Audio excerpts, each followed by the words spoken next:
See, I saw him. He's here. Councillor Tierney. Good morning, Jeffrey. Good morning, Tim. Vice Chair Kavanaugh. Here. And is Councillor Suds with us now? I am. Hey, good morning, Jenna. How are you?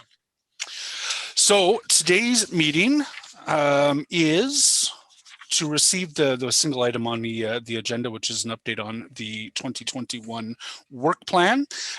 Before we get started, I do want to remind members that the clerk's office is also using this meeting and its agenda as a preliminary testbed for the new eScribe software system, which is set to replace our old Sire e-agenda system by year's end. As a result, some members may be accessing the meeting documents using the new eScribe platform. Any members with questions on this can contact the clerk's office. More details will be available in the coming months regarding the launch of the new public-facing website for committee agendas and meetings. I know we're all excited about that. The one item on today's agenda is the Information Technology Services Work Plan 2021 update. For those members following along on the eScribe platform, it is listed as agenda item number 3.1. Please note that there will be an in-camera portion associated with this item. Our intent is to receive a staff presentation in open session, following which we will receive any public delegations, of which I do not believe we have any, followed by questions to staff and discussions. At the conclusion of the discussions and the questions, before we receive the item, Vice Chair Kavanaugh will read a motion to have us resolve in camera to receive a confidential update related to the security and digital risk program. And before we get underway, I'll just welcome Councillor Kavanaugh and Councillor King. I believe that's first attendance at ITSC and in those new roles. So with that, we'll dive right into agenda item number 1, the update. I believe, Valerie, you'll get that started? I will, and with your permission, Chair, I'd like to take just a moment to introduce our new Interim Director of Service Transformation, who's attending IT Subcommittee for the first time. So I'd like to introduce Natalie Kahali. As I announced in writing at the end of May, Nat has taken on the acting role of the Director of Service Transformation for a 1-year term. I feel very lucky for us to have Nat in this role. She's a passionate and committed bilingual leader and truly understands the city through her 20-year career here at the City of Ottawa. Some of you may recognize Natalie through her roles as Masters of Ceremonies for many city events, including the recent All Staff. She's also, however, an experienced leader, a seasoned culture, change, and design thinking practitioner. This background, combined with an MBA, will help Nat to continue to support the organization as we continue to recover from the COVID pandemic and continue to transform our work culture to thrive post-pandemic and define our future of work together. Most recently, Natalie has been leading Service Transformation's organizational development portfolio, including critical support throughout the pandemic to all city departments, including Ottawa Public Health and the Ottawa Public Library. Throughout the pandemic, her support has been invaluable as she has led citywide change and organizational alignment through the People Task Team. As I mentioned in the announcement, over the next year, Natalie and the Service Transformation team will lead critical programs of interest to ITSC, including the Open Data Program, Connectivity, and Smart City. And I know you'll be hearing much more from her and her team at future meetings. Thank you very much, Valérie. Merci pour ces mots de bienvenue. I'm excited that you're interested in the Service Transformation's work on initiatives such as the development of the connectivity strategy, the Open Data Program, and data analytics. I look forward to working with members of this committee and to hearing the discussions today. Welcome, Natalie. Welcome. Thanks, Valerie. Thank you. And with that, I will ask our Chief Information Officer, Sandro Carlucci, to give us a walkthrough of his presentation.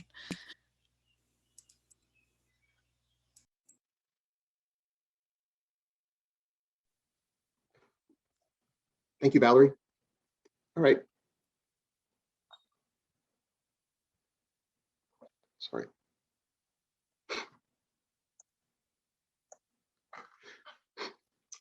Thank you, Chair and committee members, for allowing me to present an update on the ITS work plan and our continued COVID-19 support.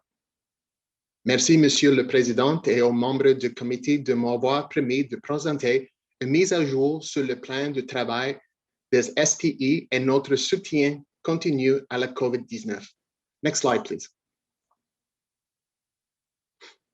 Our strategic work plan is to ensure that we are clear about our roles in the organization and to identify what our priorities are so that we're in the best possible position to facilitate our clients in their delivery of services to our internal and external clients. Staff in ITS were involved in strategic planning exercise to foster a sense of ownership to ensure that the plan's successful. We took an open and transparent approach. We had touch points with staff. We had opportunities were provided in different forms to engage. We shared access to material among the team. This plan that you'll see today is internally driven, internally built. And just as importantly, it was developed in consultation with internal clients. The Information Technology Services 2021 work plan aligns with the city's strategic priorities and responds to emerging needs. Élaboré en consultation avec les clients internes, le plan de travail des services des technologies de l'information 2021 se harmonise avec les priorités stratégiques de la ville et répond aux besoins émergents. We're also looking at improvements to the work plan that allow us for continuous review, refresh, and reprioritization of work items to ensure that the plan meets the current needs of the corporation while maintaining an outlook on future work. We continue to be innovative change agents, valued partners, and trusted custodians. Next slide, please. Core operations. Information Technology Services is a key partner to all service areas across the City of Ottawa, enabling technology solutions that support optimized, efficient, and innovative service delivery. More than ever, staff rely on their laptops, on their mobile phones, on their tablets, as well as the need for either virtual or on-site support for when an issue occurs. ITS core operations enable the city with reliable and secure IT infrastructure to ensure a seamless work experience. ITS is committed to investing in our IT infrastructure and working to continuously improve core services for the city. The majority of ITS work plan efforts are dedicated to critical core operation work items such as servers and storage, data centers, data services, and legacy software replacement. ITS supports more than 400 enterprise and business specific applications and is accountable for all the software lifecycle decisions to ensure technology investments are risk conscious, that they're value driven, financially responsible, and meet the needs of the city departments. ITS software rationalization program consists of identifying legacy applications and systems that have reached their end of life and replacing them with more powerful and supported enterprise platform technologies. Examples of platforms in the city's IT environment include SAP, Esri, Office 365, SharePoint, and Dynamics 365. As standard procedure, we proactively engage with all departments who would benefit from these tools to maximize our investments. City employees trust ITS to provide support and maintain various tool solutions every day in order to efficiently, successfully complete their work. Next slide, please. COVID-19 support. Since March 2020, the city put plans into action to help curb the spread of the virus, keeping the safety of our employees and residents at the forefront. The global COVID-19 pandemic necessitated substantive adjustments across the corporation as lines of business recalibrated to deliver services safely and reliably. We continue to support the city in operations along with COVID-19 support. We will continue working with all departments, prioritizing projects to support COVID responses, operations, our residents, and economic recovery. Nous allons continuer à soutenir la ville dans les opérations et l'accompagnement COVID. Nous continuons à travailler avec tous les départements en priorisant les projets pour soutenir les réponses COVID, les opérations, nos résidents et la reprise économique. ITS has been instrumental in supporting the shift brought on by the pandemic by providing solutions, resources, and support. We continue to work closely with our clients and partners to discover new ways that we can leverage technology to continue to innovate, improve, and integrate our day-to-day work. As you see on the list over there, with regard to the solutions that we put into place, such as the self-assessment tool and the online booking, we've put in the AV video conferencing for meetings such as the one we're having today. Connectivity has been very important as part of the COVID test sites, but also the vaccinations that we've done to date. And then support, as I mentioned, people look to us to provide support for them while they do their work with the pandemic. Next slide, please. The vaccination support. This has been new and very important work that we anticipated would be there for 2021. Information Technology Services, Service Transformation, and our Chief Information Security and Digital Risk Officer play lead roles in the city's Emergency Operations Command and COVID-19 Task Force, and to support the significant technical, security, and data requirements for successful vaccination distribution. Through the first quarter of 2021, more than 30% of ITS have been made available in one way or another to support the COVID-19 initiatives.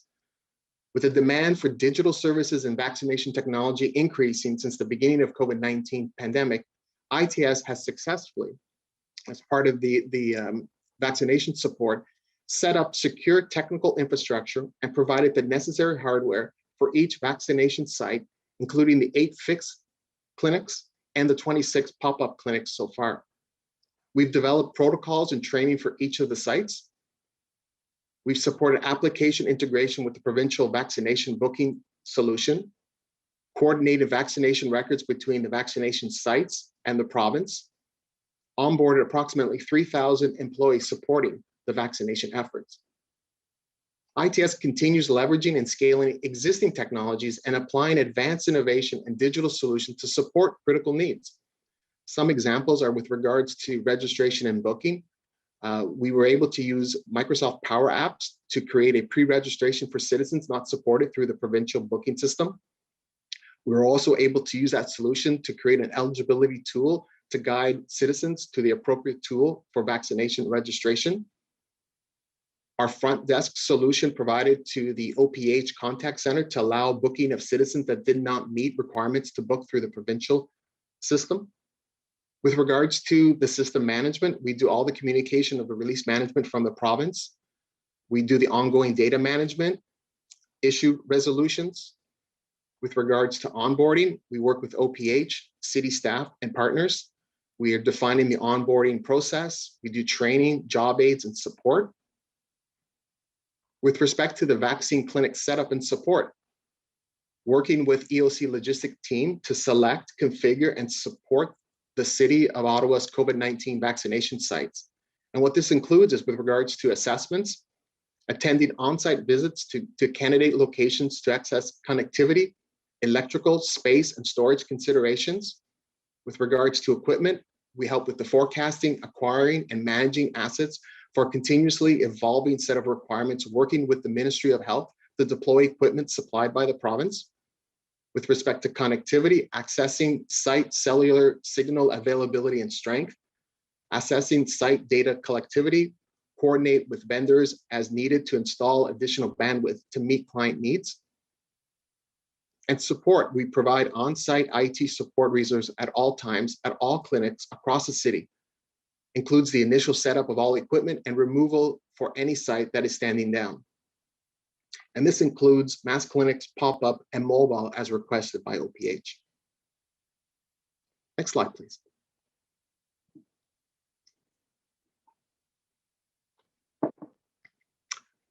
So we've done a lot of work I talked about with regards to our core activities, the COVID support, and the vaccination.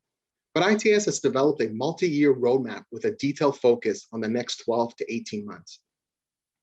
As part of the ICS Department Digital Excellence Strategy, ITS has developed a multi-year roadmap that organizes work into 4 focus areas: digital city, advanced innovation, secure city, and modern IT.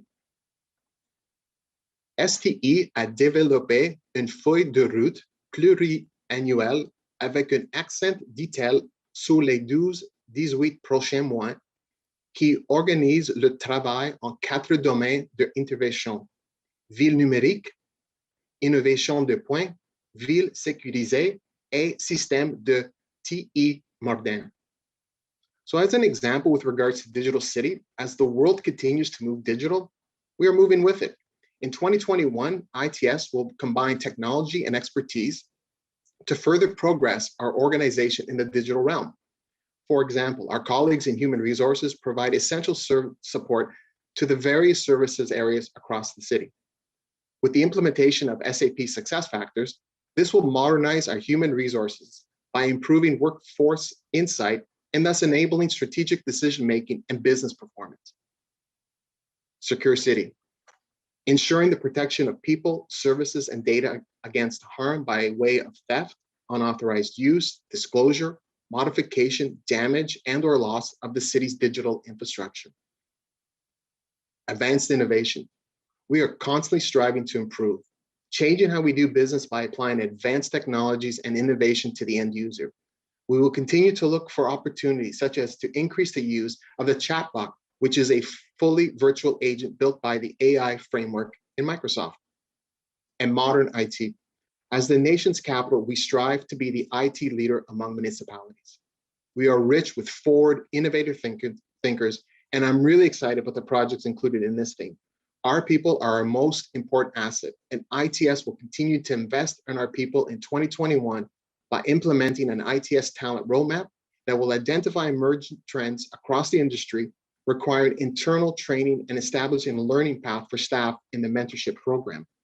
So these 4 items, everything that we do, we try to align it to Digital City, Secure City, Advanced Innovation, and Modern IT. So all the work that I talked about, but the core ties into Modern IT. How do we become better? If we can go to the next slide, please. So here we're looking at all the work that we've done to date in 2021 with regards to Digital City. I won't go through all of them for you, but despite competing pressures for ITS resources to support critical COVID-19 response and recovery efforts, we have made significant progress on many exciting in-flight projects and initiatives this year. One thing that I'm really excited about is enterprise data and analytics. As the city continues its transition towards digital, data becomes an increasingly essential asset. In partnership with Service Transformation, ITS established an enterprise data management system. The purpose of this strategy is to establish a cross-analytic platform and support data governance to better enable evidence-based decision-making and the harnessing of the new insights within city operations. In addition to the ongoing digital excellence effort, this strategy supports many of the city's strategic priorities, including diversity and inclusion, operational excellence, employee experience, and client experience. In parallel to this work, ITS and ST have partnered with several departments to deliver value through data projects. An example is the data project solution created to enable Ottawa Public Health to analyze COVID case progress notes in order to identify COVID outbreak hubs. Currently, ITS is working on 8 other analytics solutions and has more planned throughout the remainder of the year. If we can go to the next slide, please. Modern IT. So this is where I talked a little bit about our core operations. ITS core operations enable the city with reliable and secure IT infrastructure to ensure a seamless work experience.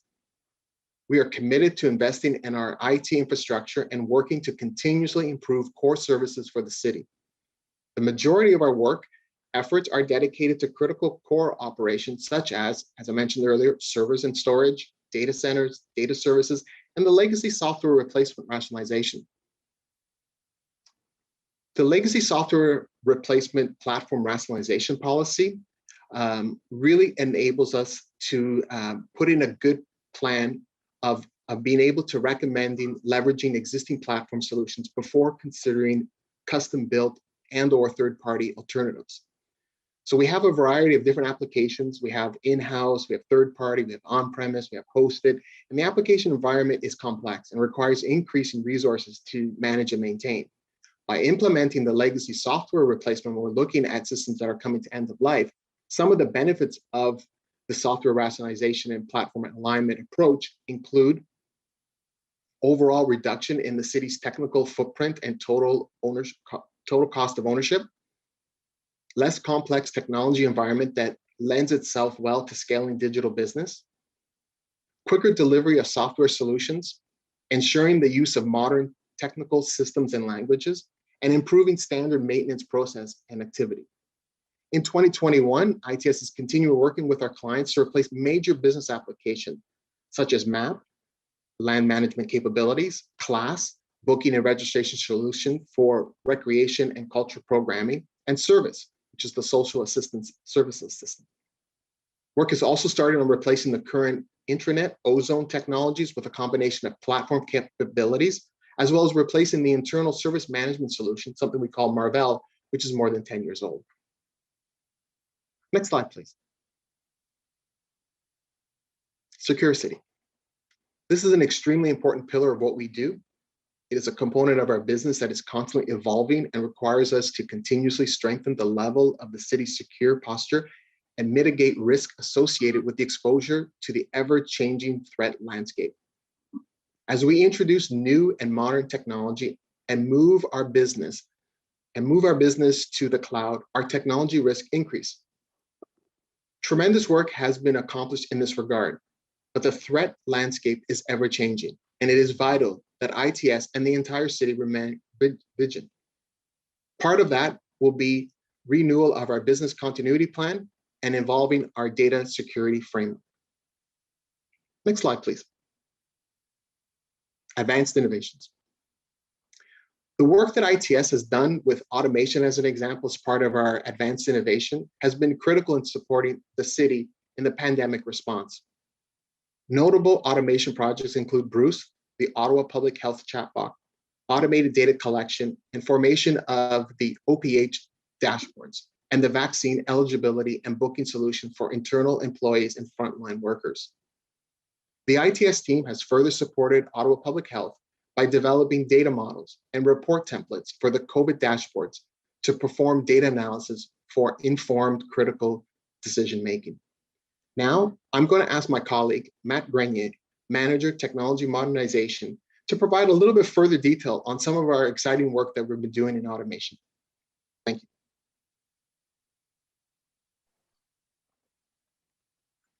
Thank you, Sandro.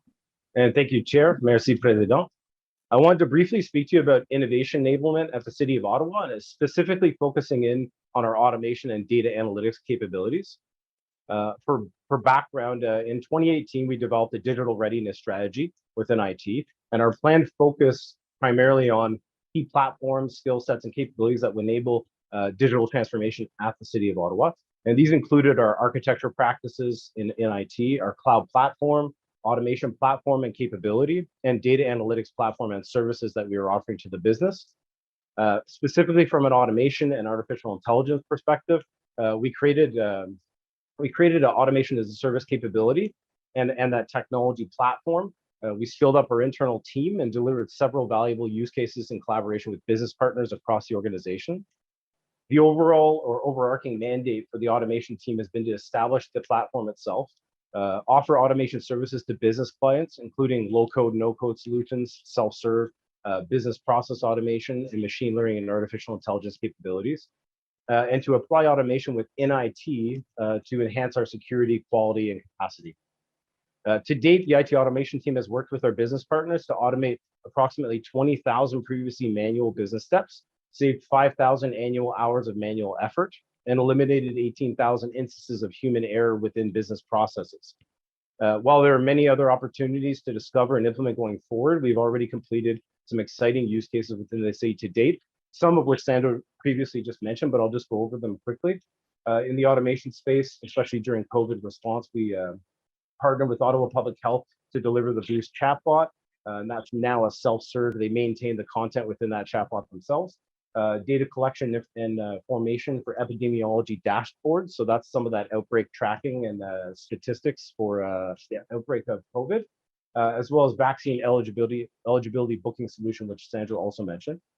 From an enterprise analytics perspective, in 2018, we stood up our IT data and analytics team, and we began to form our enterprise data platform. We worked very closely with our service transformation partners on analytics initiatives. So we identified and partnered with business clients or early segments that were looking to adopt analytics or improve, gain some insights from data. And these these client groups were childcare services, public works and services, Ottawa Public Health, obviously, and within IT ourselves. The overarching goal of the enterprise analytics program has been to enable intelligent investment, evidence-based decision-making, and insights for the city, with the goal of establishing the key capabilities and platform that will enable a data-driven city. We have many opportunities ahead in the analytics space as well, and we've already begun this journey with key business partners, including some projects such as predictive analytics for childcare, which I mentioned, text analytics for auto public health, Twitter analytics within IT, so monitoring external Twitter feeds and looking for keywords and sort of insights, and also sentiment analysis as a prototype with our human resources department. Just some other stats that are relevant around data and analytics. We have 10 plus data analytics use cases that have been delivered with business partners in 2020. Eight business departments enabled with virtualization or self-serve tool sets. That's namely Power BI, if you wanted a tool. And then we've developed 50 plus reports that have been published internally within the organization through that Power BI interface, as well as we have 3 strategic enterprise capabilities that are in progress, including metadata management, organizational data quality management, as well as enterprise data governance. With that, I wanted to play a quick video that's going to sort of explore 2 of these use cases in more detail, and they are Ottawa Public Health related use cases. The first one is focused on the outbreak hub analytics that Sandra talked about, and the second is on our Ottawa Public Health chatbot. So I'll hand that over to you.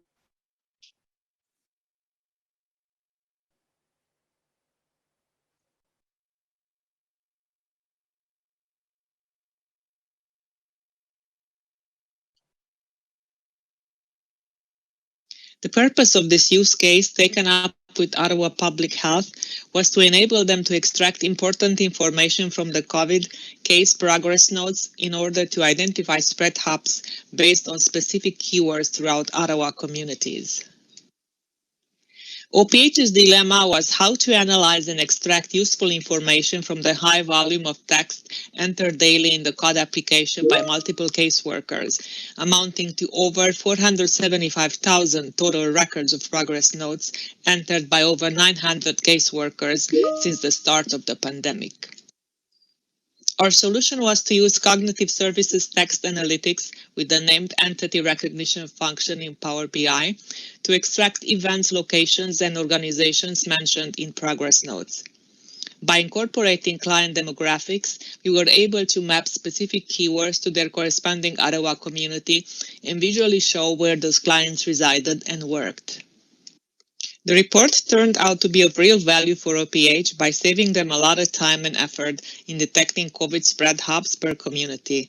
They also voiced a desire to migrate this report to their new CCM database. Thank you. Mounting pressure on the OPH phone lines necessitated an alternate avenue for self-serve information options for the citizens of the city. By implementing technologies utilized in our hyper-automation platform, we were able to deliver a solution that allowed the business owners to provide the content, while IT managed the solution in a true democratized technology solution. Located directly on the Ottawa Public Health page, the bot is easy to access by citizens. Citizens simply click the virtual assistant button in the lower right-hand corner. The bot appears, and they can ask their question. The bot then provides a contextually aware answer and provides links to further information if appropriate. The bot also asks for a rating to determine if the interaction was successful, which is used to feed back-end analytics. Since inception, the bot has saved 6,500 phone hours of calls while being fast to adopt and scale. Created and released in a mere 2 weeks, it also allows the content owners the full ability to manage their own content.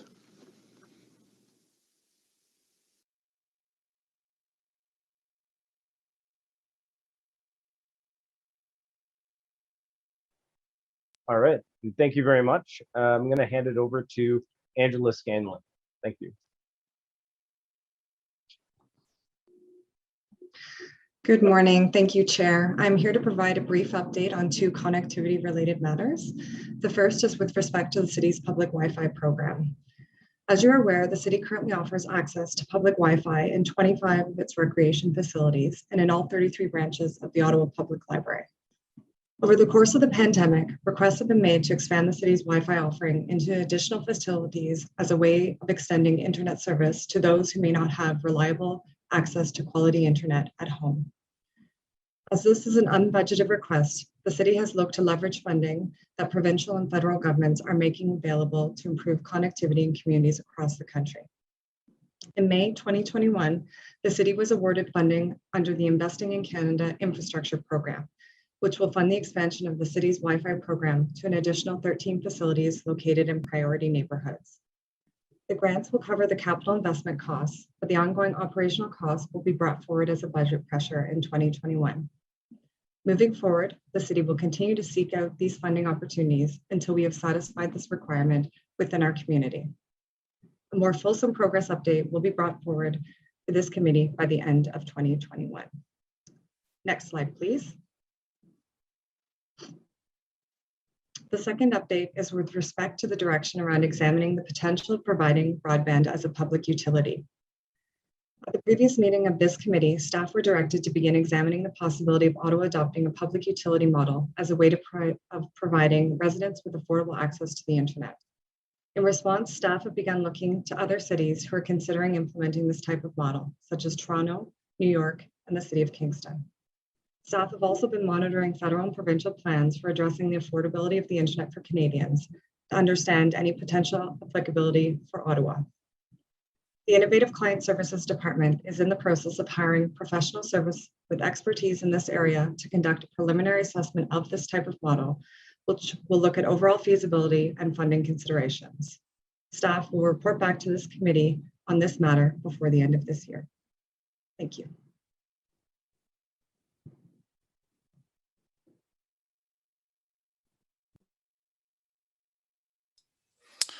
Thank you very much, Valerie, Sandro, Angela, Matt.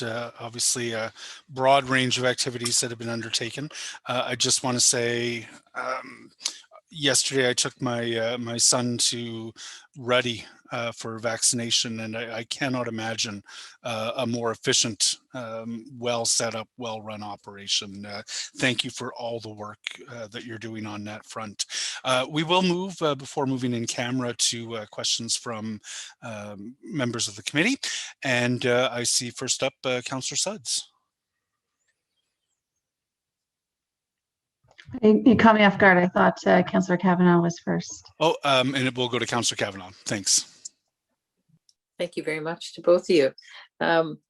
Great, very exciting presentations, because we're moving forward, and it's there's so much to do to get caught, just ever changing. I was particularly interested in the presentation to talk about connectivity for the public. I'm aware of the buildings that are getting hooked up with Wi-Fi, and of course we have to go beyond that. And I appreciate the fact that you're looking at other cities. You were talking about hiring a staff person specifically for that. What kind of background do they have, and what are they looking at? Are they looking at our utilities that we have across the city that we can hook into? I'm trying to see what their mission is. Thank you, Chair, for the question. So we will actually be looking for an external service provider who has expertise in this area, as the city is not really set up with that kind of background. So we would be looking for someone who would be looking at, yes, what our assets are, doing that kind of mapping and understanding where there would be gaps, but also someone who could help us understand what the landscape is and what the other models that are being considered currently in other cities are. That's great. I hope I get a chance to talk to the person, because we certainly heard about it from groups like Acorn, who have where Chair Leeper and I had met with and heard stories about people with many complications and trying to be hooked up. And so I've certainly heard our own stories about households with like 4 kids and poor internet, if any. While they're trying to learn at home right now. So I appreciate that very much. I have questions in terms of our booking systems. Not COVID this time, but the booking system just for our recreation. I have had emails saying that the system crashed when they were trying to register. This was back in the spring. And is this some of the things that we're trying to resolve? Thank you, Councillor, for the question. I'll try to answer as best I can. With regards to the class system, that's one reason why we want to do the upgrade, go to the new version. It's not a very reliable system that we have in place. And so we're going to be working with our colleagues at Rec and Culture and Facility Services to put in a new system that will be a lot more reliable. Now, with regards to the crashing of the system, I know that there's a lot of work that's been done by all sides to ensure that that doesn't not happen. But unfortunately, there could be a big peak in demand. And with the older system, it's not as reliable. And so we're working really diligently with our client to get that new system in place, because I think that's always going to be the big demand, especially once we get out of this pandemic. People want to kind of go back to a little bit normal. They're looking for that more interactive type of solution as well. So I think we're going to get there. We still do, I think, a great job to try not to have the crashes happening while we're doing the current booking that we have in place, but we are working to replace that. And I think once we do that, hopefully we'll see an improvement in that as well. That's great to know. I know that that's a big concern, just in terms of everybody using online services. And after we've seen, I spent most of last week, as soon as we have an announcement for more vaccines, and this is to do with the province's system crashing, it was difficult. So whatever we do, don't do what they did, because it didn't work. And hopefully we'll have a reliable system that can handle volume. Thank you guys for all your work. I'll move on to my colleague. Thank you very much, Vice Chair Kavanaugh. Councillor Sudds, please. Thank you very much, Chair. And first of all, just I really enjoyed that presentation. Very thorough. Great to see a number of different initiatives and get that update. So my thanks for that. But probably more importantly, my thanks to all the team who have been doing all this heavy lifting throughout COVID. If we think about all aspects of our operations as a city that have been impacted for our employees, but then also how we're pivoting for residents, it really is because of ITS that we're here and having this conversation. So my thanks for that. I noted in the presentation there was a slide that indicated, or maybe it was Sandra, a comment that said that 30% of staff have been supporting the COVID response. I'm not sure why I'm surprised by that number, but it is a big number. So my question is, how are the rest of the operations managing? And from a staffing perspective, looking forward and understanding that the pressures are still going to be on for some time, how are you planning for that? Thank you, Councillor. I think that's a fantastic question. And yeah, the number is amazing. And it's not just IT that's doing a lot of this work. I know there's a lot of our other colleagues within ICS that have put a lot of effort in supporting not only the COVID support, but the vaccine rollout. When I mentioned 30%, that's usually probably at the peak, is when we've done a lot of the setups for the vaccination sites, getting that support out there. And then some people participate, a few hours. Some participate for a number of days. Some have been seconded to it to kind of support it from a more of a longer term perspective. And so what we've done is, as I mentioned, part of our plan, it was built internally, right? So we all had a say in what we wanted to do in 2021. And we all knew that the vaccination was going to be really important. And we prioritized our work. Like we've identified all of our work that comes in. We look at it, does it line up with being a modern IT, digital city, secure city, advanced innovation? What's the priority of it? How important is it with our clients? How important is it with the city strategic plan? How do we reprioritize it? And we have constant meetings with the management team weekly since the beginning of the year to reprioritize that work. And we've met with our staff. And yes, they're overworked.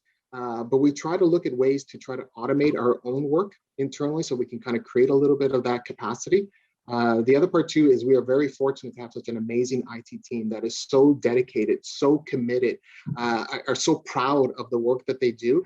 And when some people work in IT, this is their work that they love to do, putting in those extra hours, doing that commitment. But we also very cognizant of our staff, that they're really important for us. Their health is also important. We don't want to overwork anyone. So we try to have that conversation with staff, reprioritizing some of the work. And when you mentioned 30, when I mentioned 30%, it really is to kind of get certain people out and bring other people in, right? So kind of rejig different individuals so that it isn't always just on one individual. So I think to answer your question, really what we've done is the communication among the team, the communication among the other departments, and trying to prioritize that work, working with other departments within ICS of the importance of the item that's coming in, reprioritizing it, and having that ability to adjust it on the fly, on almost on a weekly, daily basis. Yeah, and I would just add, Councillor, that some of our work plan items have been slowed. We have taken a look across the organization at the commitments that we've made and tried to replan where we can. And some things we have had to push out beyond their original completion dates. I have been just extraordinarily impressed with city staff in terms of their ability to just keep slogging through the extraordinary amount of work. And we do know, I mean, the city manager referenced it, I think at a council meeting, the last one or the one previous, that we did a employee pulse, and that the general well-being of our staff has deteriorated. 44% have self-identified as having physical and mental health deterioration. So we are encouraging staff to take holidays. We are encouraging staff to take some time for themselves over the summer so that they can maintain their health. But it is, as Sandro has described, looking at both, what are the absolute priorities, and immunization always rises to the top, and COVID response, and then what can we replan? And then really hoping that we're going to be able to take the foot off of the gas a little bit over the next few months as the immunization rates increase, so that staff can take some much needed vacation and rest. Good to hear. Amazing. And yes, I can only appreciate the pressures. Okay, I'll leave it at that. Thank you very much. Thank you very much, Councillor Sudds. Councillor King? Thank you, Chair. And yeah, I want to join in and congratulate staff for the amazing amount of work that they've done over the past period with COVID. I know earlier in when the crisis began, talking to senior staff members, they were talking about the quick transition to everybody, or more or less a tremendous number of people working from home.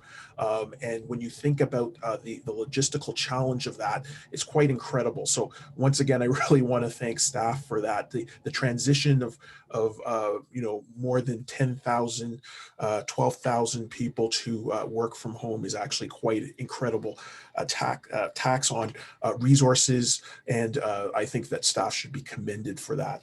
I did have some questions around lessons potentially learned from the new Bruce system and other AI bots that are potentially being applied to COVID response. I'm just wondering if staff is really examining the use of these bots for other case uses, including 311.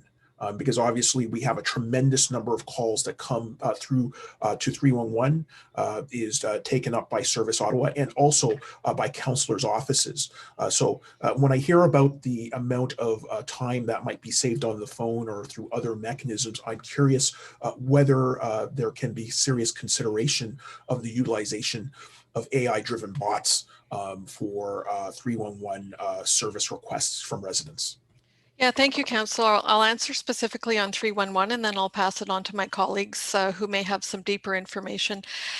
One of the most complex channels for 311 to manage is actually email, because it's, if you will, it's one of our most expensive channels in terms of, and it's one of the least satisfying experiences for our residents as well.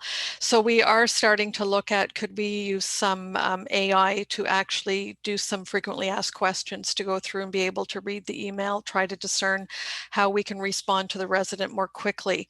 Again, with a focus on the client experience and a focus on getting back to that client as quickly as possible. So thank you. Yes, you're right. That is one of the use cases that we've just started to look at. But I'll pass it on to Sandro and Matt to see if they have some other examples for you. Thank you. Yeah, I think I'll give Matt to probably go into more details, but I know that as part of the 311 for the Lagan replacement, the focus is going to be on self-serve, leveraging bots with respect to lessons learned of what we've done to date with the bots. Maybe I'll turn it over to my colleague, Matt, that he can kind of go into some more details. Yeah, thanks for the question. So we've experimented with bots early on in the pandemic and even before, and we did deploy right since the beginning where we went home. I think it was March 12th or 13th. We actually deployed a bot, and that bot was actually used internally to support staff from a remote working perspective. It answered questions, linked them to documentation and those types of situations. So that was really critical early on to get people support and reduce the number of calls coming into like IT service desk and HR, etc. So that was one use. Another use was obviously the OPH bot. And we're also working with some of our colleagues from internal, invoice processing and things like that to apply the bots as well. And I can say, without speaking on behalf of 311, that we do speak with them regularly about these innovation opportunities and how these things can be deployed. So we are in conversations with them about these sort of opportunities. And lastly, about the bots, I'll say that we had originally started out using bot technology that was very early on. It's more rule-based, and we're actually moving further into the AI space. So it's a lot more powerful, and it also is faster to spin up. So we're able to deploy these things much faster now than we were before. So it's a very, very amazing what's going to be possible in the future. Thanks. Well, I appreciate those answers, and I'm appreciative of the fact that there is some discussion amongst your department and also Service Ottawa, because it's my belief, of course, in the future, if we are able to leverage these technologies in a very comprehensive way, we could reduce costs, reduce the friction in terms of interfacing with residents as clients, as customers. We could feed into big data environments with instant data, and we could have faster response in terms of service calls. So I'm pleased that we are having those discussions, and down the road, I would love to see a chat bot, not unlike what we saw at OPH's website, where we're interfacing, with Service Ottawa. You're asking for services, you're getting some level of resolution immediately. You're able to rank your experience. So I'm looking forward to that. Another quick question is just examining the use of technologies for, residents and greater internet access. And I was just wondering if part of the tools and the approach that you're looking at involve both mesh networking opportunities and also kiosks. We see that exciting project in New York City, Link NYC, where people can go to a kiosk on a public street and have access. And I was just wondering if these are some of the methods of access that you might be looking at for further public resident access to Wi-Fi internet. Yeah, thank you, Councillor, for the question. And on your other comment, we've recently come up with a strategic plan for innovative client services, and both Service Ottawa and IT are part of innovative client services, and we really are focused on an exceptional client experience. And our North Star is one where the resident should not have to have any knowledge of the city to get services. So this kind of seamless, the Amazon of the world, where you don't have to go to Amazon Furniture or Amazon Books or Amazon, really is this notion of one stop for the resident and having that seamless, frictionless client experience. On the second piece, those are amazing ideas, and when we have our consultant come in to look at how we're going to be taking on this notion of access. So is it broadband as a public utility? What are the different flavors of that? I think it would be very, very helpful if councillors were interested, the IT subcommittee councillors, to be interviewed by the consultant, because these are things I think we'd like to capture. Councillor Kavanagh also had some great ideas. I know Councillor Sudds and I have had interactions. So if that's something that the members were interested in, I think it would be extremely helpful for us to have the consultant sit down with each of you and get some of that insight. Absolutely would be interested, and thank you for your answers. Thank you, Chair. Thank you very much. Councillor Tierney. Great. Thank you, Mr. Chair. Just real quick, yeah, congratulations on the great stuff you're doing. I'm experiencing frustration this morning on the Ontario.ca website trying to get my second booking, and I don't know if they can organize a one-car parade, but anyway, we're doing a great job, and that's what I'm very proud of. That being said, when it comes to the next technologies that come down the pipe, and let's all face it, mobile phone use is way above desktop use from a user point of view. Are we keeping in mind for like Sire Leg and all our products go forward? Because it is very frustrating with the Sire product, especially on mobile access. Is that a set, like when you're looking at prioritizing mobile phone access, use, ease of use, are these criteria that are built into what you're looking at right now, Sandra? Excellent question. Thank you for the question. I think every project has a little bit of a difference, but mobile is considered for all the projects, right? So we do look at that, because you're right, that's where the trend's going, with regards to having that mobile device using their phone. So obviously we work with the clients on their projects. They're the subject matter experts. We're there from a technology. We provide that direction with them, but it is considered for all of our projects. Yes. Terrific work. That's all I had today. Thank you again. Okay. Thank you, Council. Thank you very much, Councillor Tierney. Councillor DeRuse. Good morning, Mr. Chair. Thank you very much. And Councillor Tierney actually asked some of the question I want to ask, but I also want to, since we had a great presentation by staff, and of course, I am really always interested in our IT system and implementation. They've done a great job. We've been hearing about our pop-up rural clinic and all that, but it's good. OPH is doing an amazing job putting needle in the arm, but there is infrastructure and things happen to it, need to put together and need to disassemble after all these pop-up clinic, and for all these clinics and amount of people getting vaccination and keeping record and track record and connecting to the provincial system. I want to make sure they know that we've seen it. We know that all the heavy lifting that happened behind the scene, you're not an invisible individual. All your team has been, we recognize them and we appreciate all the work, especially from the City of Ottawa resident, what happened and demonstrate in this COVID. I don't want to miss asking question about connectivity, and I want to take Valerie on her offer that I would love to be interviewed or have a meeting with the consultant to look about connectivity.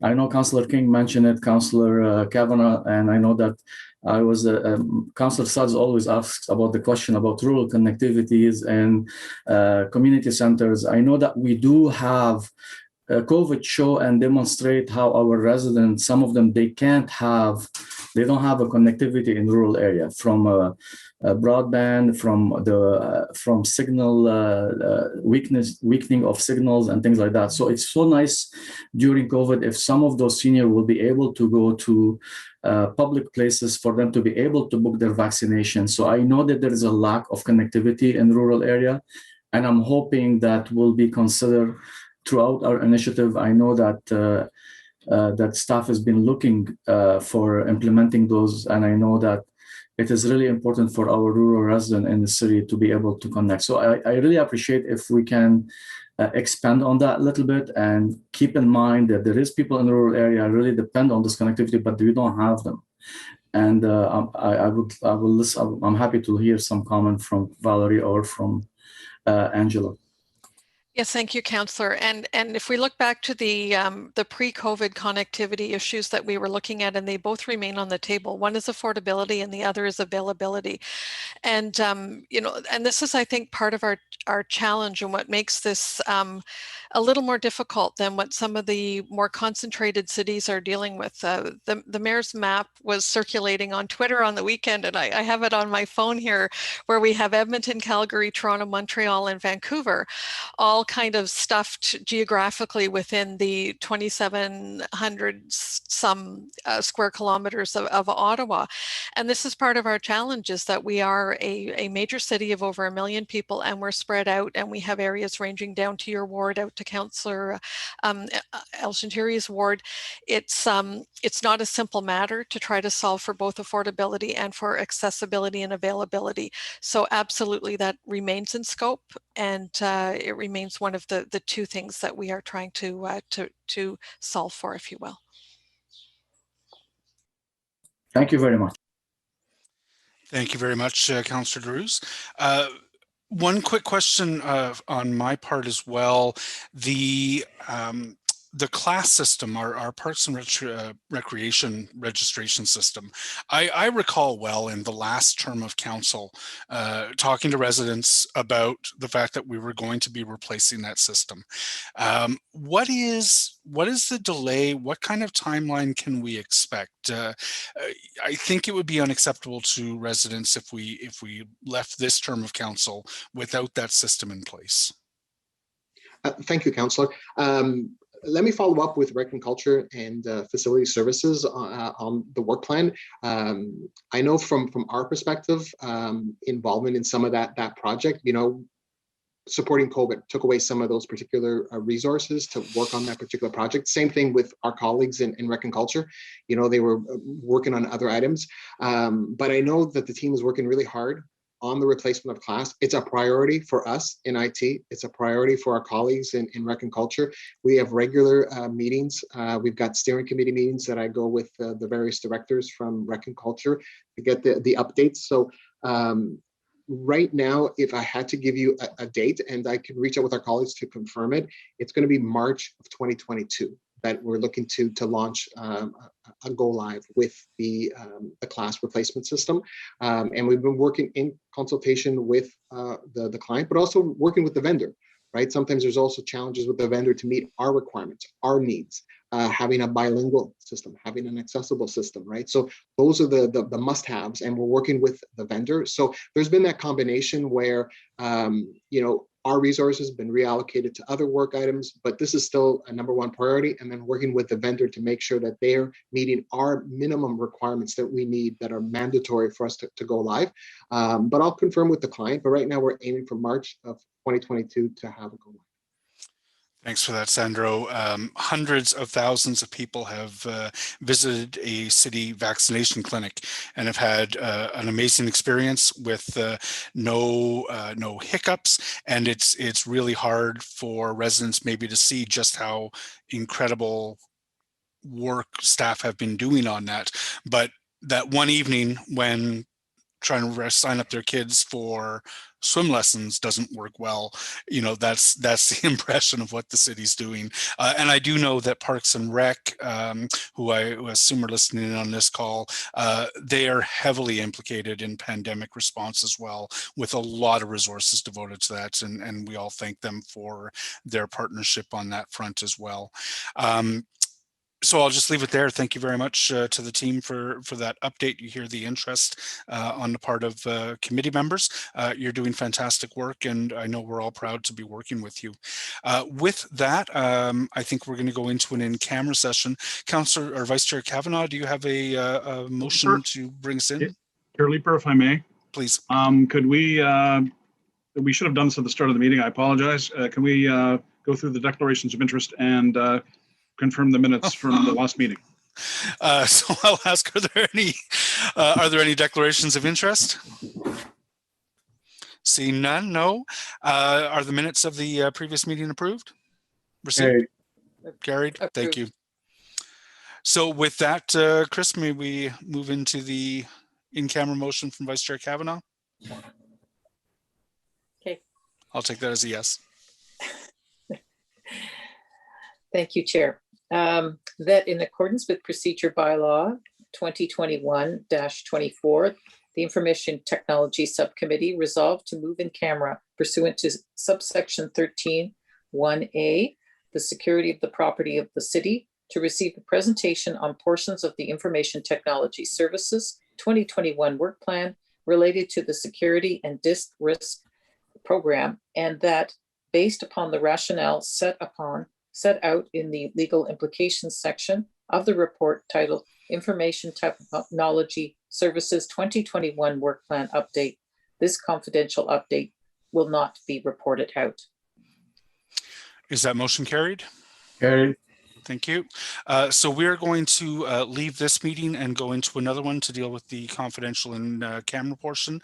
We'll be resuming in this channel when that is over, and I believe all of us have the note from Christopher on how to participate in the in-camera.